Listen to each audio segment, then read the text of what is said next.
Hello everybody, this is Chris and I'm here to take you through a very quick PanelForge tutorial to show off the guides and overlays options that you have within the program. To make things a little bit easier, I'm going to be using a board we've already completed. This is from a show we at Blue Zoo produced called Digby Dragon, and the storyboard artist we had was Catherine Sorkeld, who's fantastic. But enough about her, let's move on into our overlay section that we're going to be talking about first of all. So if you click to Canvas, and we're in the Canvas setting on our 2D workspace, and we come down off the Canvas menu, we come down to Show Overlays, and I'm going to click on Show All, and they'll all pop up, everything we have. So you see here we have the shot, scene, and panel number at the top here. We have our camera focal length showing here, and we have our time code if you've already got the piece in animatic and you've already cut it. And also here we have a dialogue that's relevant to this panel. We also have the options, in fact I'll show you, it'll be my easy, I'm just saying. We go to the overlays. So you see we have a dialogue, an action and a camera. So if we'd actually written or typed any of those options in, they would also show up here on the screen. And finally here at the bottom, we have an option for panel tag color. Now because we're just going very quickly through these, I won't talk about this now, but you'll find a reference to this in a future video. So while we're here, we'll hide those all away again. And then if I go back up to Canvas, I can talk to you about showing the guides. So once again, I'll turn them all on with Show All. In the center here, we have our Canvas origin. So that's just to let you know exactly where the middle of the shot is. Then we have our title safe region, which is this inner red line. And that is so if you're doing things like credits or you're putting titles on the episode, you're guaranteed that that will show within the 16:9 format that you'll be broadcasting on, which we're using for this storyboard.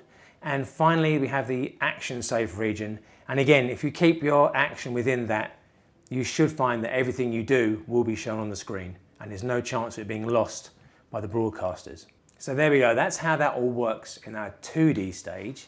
However, if we go across and we click on to the box up here, we'll flick across to our 3D workspace. It's just loading.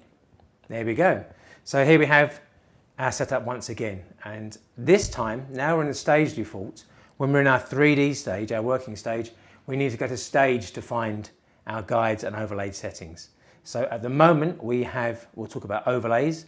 And again, they're currently all showing. So once again, you can see we have a panel name, our time code, our focal length, our dialogue, our action, and our panel cameras, which we haven't used, but would show up if we had done. And then we have these two other options at the bottom here. We have Canvas foreground overlay, and I'm going to click that off. And you can see the drawn level that we produced before has been taken away.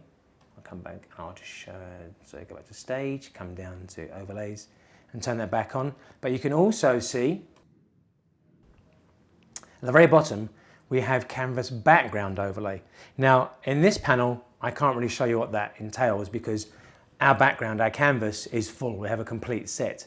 However, if you're in a situation, and I've got one that I prepared earlier, like this, where we have Digby in an open area, but we want something in the clouds or we want something in the sky to give some more mood, and we'd like to put it behind the stage and we can see it, what we can do is we have this set up, we go over to our 2D canvas stage, and using the layer we have down here in the bottom right hand corner, we click on that, and I'm going to give Digby a nice evening sunset. So very quickly, let's make the brush a little bit bigger so you haven't got to spend too much time watching me draw.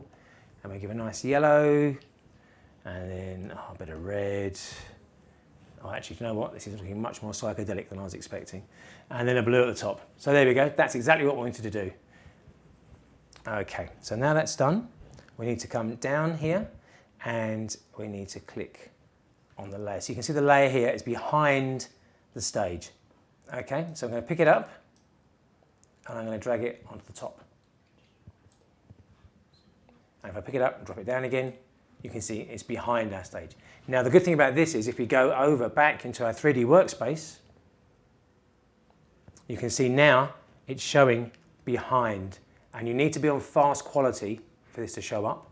But there you go, you can see you can add in drawn layers behind your set, as you can see here.